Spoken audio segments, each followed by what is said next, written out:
Гаруул нэвтрүүлгийн энэ удаагийн дугаараар хурган чих хэмээх Монголын эртний уламжлалт хөгжмийн зэмсгийг танилцуулах болно.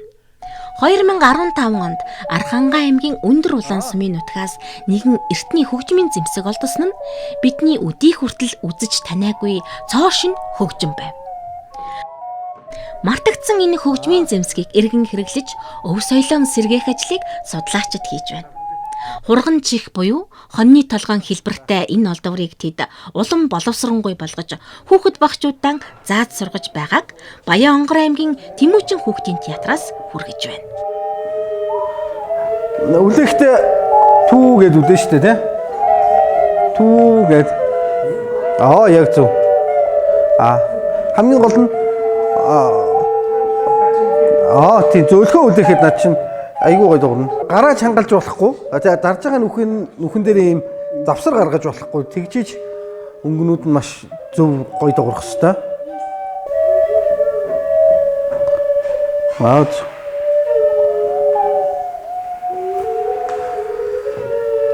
За нэг дуургаад үзтээ. Яг болж байна. Үндсэндээ үлээхийн техник нь энэ. За одоо бүгднгийн дараад үзье. Хамгийн гол нь энэ дарж байгаа нүхнүүдтэй ямар нэгэн завсар гаргахгүйгээр дарах ёстой. Гэхдээ бас хурууга гараа чангалж ерөөсөө болохгүй. За. Яг зөв. За хүүхдүүдээ энэ миний гарт байгаа энэ хөгжим бол монголчуудын эртний шавраар хийсэн хөгжим байна.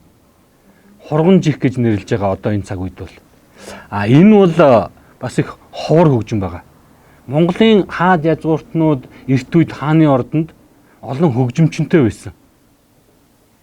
За тэгээд тэр олон хөгжмийн зэмсгүүдийн дотор энэ хурган чих гэж хөгжим байжээ гэдгийг эрдэмтэд судлаачид судлаад тогтоочихсон баг. За энэ шавраар хийсэн байдаг учраас амархан хагарчихдаг. За тэгээд амархан хагардаг учраас бидний цаг үед тэр хөгжим нь бүтнээрээ уламжилж ирээгүй байгаа.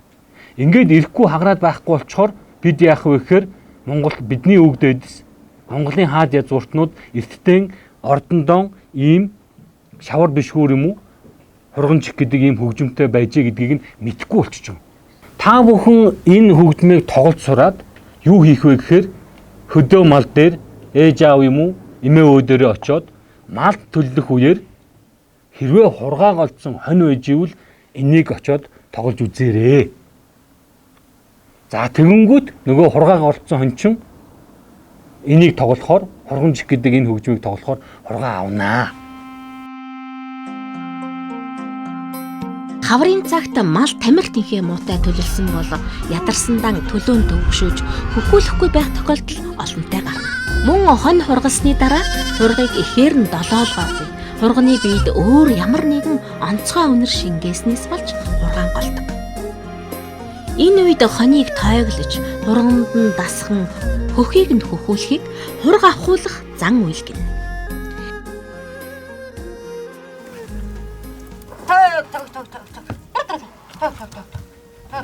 Энэ юу нэлээ ядарсан тэр энэ авахгүй.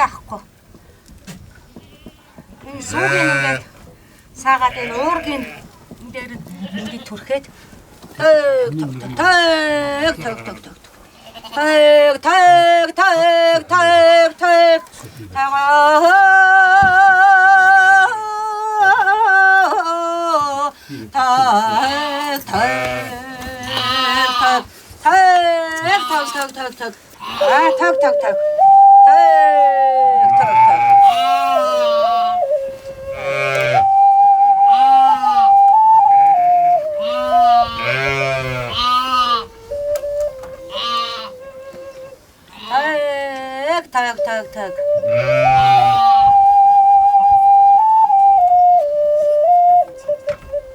Монголын эзэнт гүрэн буюу Их Ян улсын судартал мөнх хааны үе 1252 онд Монголын хөгжмийн зэмсэг урлагт тийм баг ажиллаж исэн. Тэрний одоо бас нэгэн жишээ бол шавар бишгүүрийн ангиллалд шавар бишгүүрийг хөгжүүлэх ийм том бас бодлого явж исэн. Хурган чих бол үндсэндээ бол монголчууд эрт үеэсээ бол мал аж ахуйг эрхэмлэж ирсэн. Тэгээ байгаль дэлхийг аргадах энэ зан үйлийн үндсэн дээрээс бас бий болсон гэж ингэж үзэж байгаа юм байна.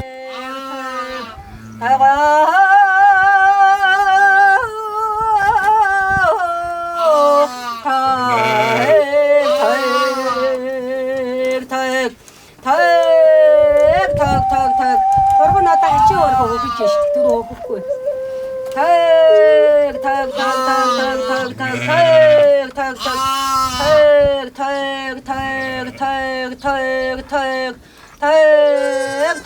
За ингэсгээл ингээл зөөлөрч байгаа юм маавна.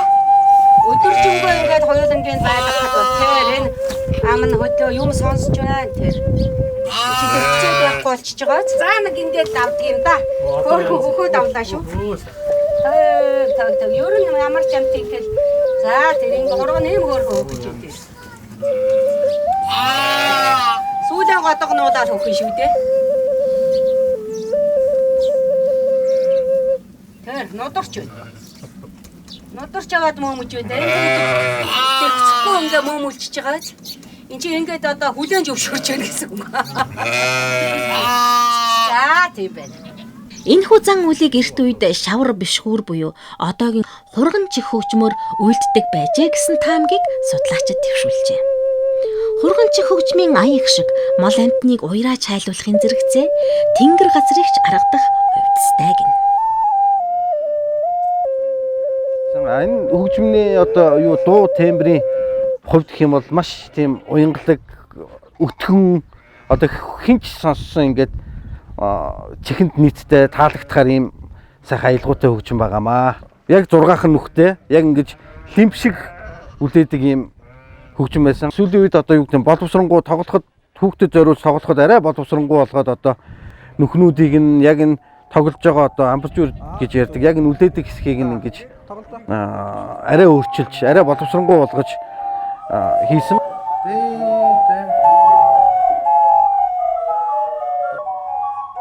Хөсөгтөн хамтлагийн уран бүтээлчид эртний хөгжмийн зэмсгүүдийг сурвалжлан судалж, өөрсдийн уран бүтээлдээ ашиглаж байгаа төдийгүй Баянгор аймгийн Тэмүүжин хүүхдийн театрын багчуудад хурган чих хөгжмийн сургалт явуулсан юм. Түүнчлэн энэ театрын багш нар дараагийн хүүхдүүдэд зааж сургахаар энэ хөгжмийг тоглож сурсан юм.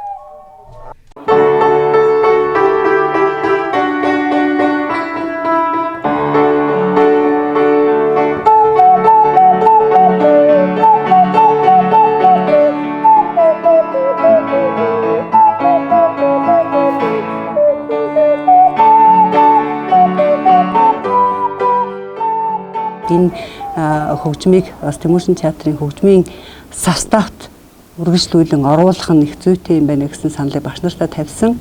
Тэмүүжин дүүрийн тоглоход лимб хөгжим тоглогддог. Лимб бишгүүр үлээвэр хөгжмөд тоглогддог. Тэрнээс энийг арай тийм өтгөн гоё дуутай юм учраас манай хөгжмийн состав тоглоход бол маш их тийм өргөн цар хүрээтэй дууралт муралт сайхан байх юм байна гэсэн. Тэгээ энэ Тэмүүжин дүүрийн оркестр тоглогдохоор бас ингээд бид нэр сонирхож байна.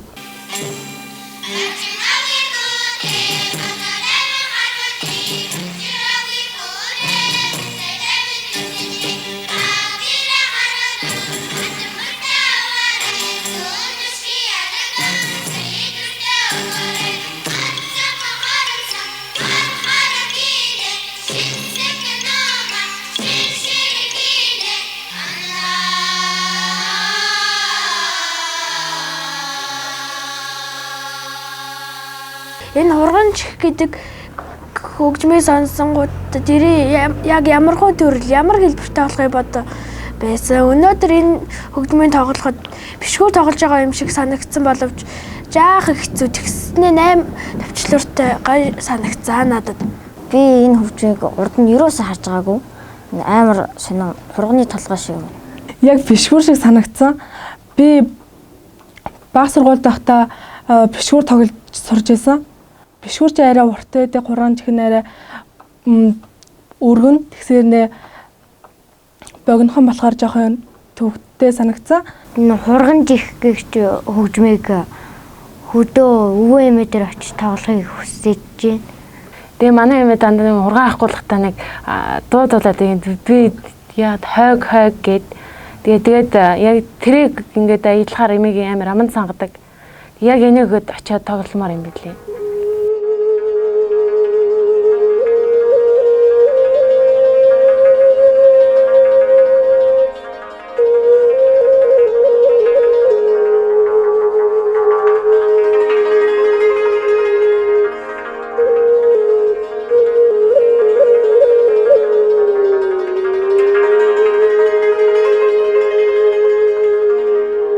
Та бүхэн хурган чих гэдэг хөгжмийг тоглож сурснаар Монголын уламжлалт язгуурын нэгэн хөгжмийн зэмсгийг тоглодог өвлөн уламжлагч болж байгаа.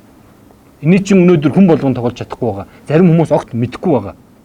Та бүхэн энэ хөгжмийн зэмсгийг тоглож сурснараа Монголын язгуурын соёлын нэгэн зүйлийн өвлөн уламжлагч болчихж байгаа нь та бүхэн өөрсдөө Монголын соёлын үнэт зүйлийг тээж хадгалагч нь болж байгаа. Хамгаалагч нь болж байгаа.